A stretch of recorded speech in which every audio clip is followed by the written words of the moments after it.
Մինչ մեծահասակներից շատերը փորձում են դեռ ուսումնասիրել ինչ է արհեստական բանականությունը, պարզվում է երեխաները այն օգտագործում են մեծահասակներից ավելի քան 3 անգամ ավելի արագ։ Հայաստանում և ևս 9 երկրում կատարված «Վերջ տալ վնասին» ծրագրի շրջանակում UNICEF-ը հետազոտություն է անցկացրել։ Հայաստանում և ևս 9 երկրներում կատարված Disrupting Harm վերջ տալ վնասին հետազոտության ամփոփման արդյունքում իմանում ենք, որ վերջին տարվա ընթացքում այսօր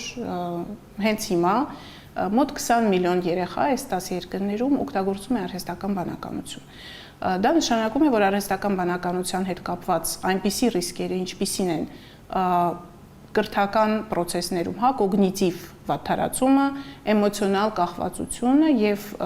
տարբեր ռիսկեր և վնասներ, այդ թվում դիփֆեյքերի միջոցով երեխաներին վնասելը, դառնում են իրականություն այս երեխաների համար և յուրաքանչյուր երեխայի համար կարող են դառնալ իրականություն ամեն օր։ Յուրաքանչյուր 10-րդ երեխան արհեստական բանականությունը օգտագործում է անձնական հարցերի շուրջ խորհուրդ ստանալու համար, իսկ շուրջ 13 միլիոն երեխա ուսման և տնային առաջադրանքների նպատակով։ UNICEF-ը իր ջատագովության մեջ կարևոր նպատակադրում ունի հասնելու նրան, որպեսզի բավարար ֆինանսավորման միջոցներ հատկացվեն կառավարությունների և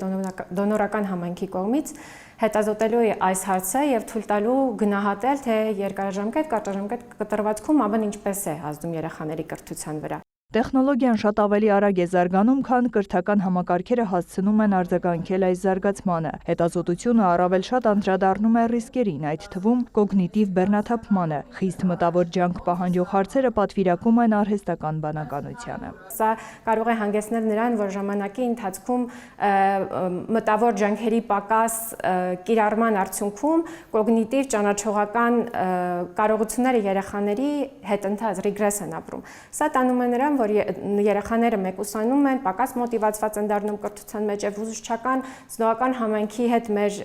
մշտական կապը նաև խոսում է այս մասին, որ այո, երևույթը դիտարկվում է և այո, այս ռիսկը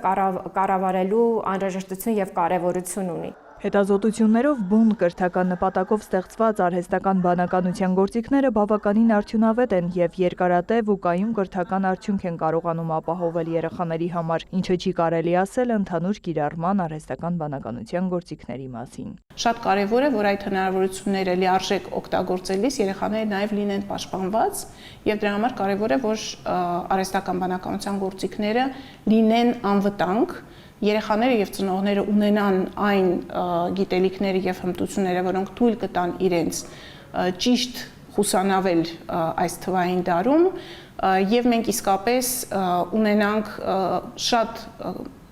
ուժեղ պաշտպանության մեխանիզմներ առցանց սեռական շահագործումից և բռնությունից, դիփֆեյքերի և արհեստական բանականությամբ ստեղծվող այլ նյութերից։ Իդեպ UNICEF-ը գործընկեր կառույցների կրթական գերատեսչության հետ վերջերս ամփոփել է իրականացված 250 ուսուցիչների վերապատրաստման ծրագիրը, որի մաս է կազմում նաև արհեստական բանականության գրագիտությունը։ Նարէ Ոսկանյան, Արման Թովմասյան, լուրեր։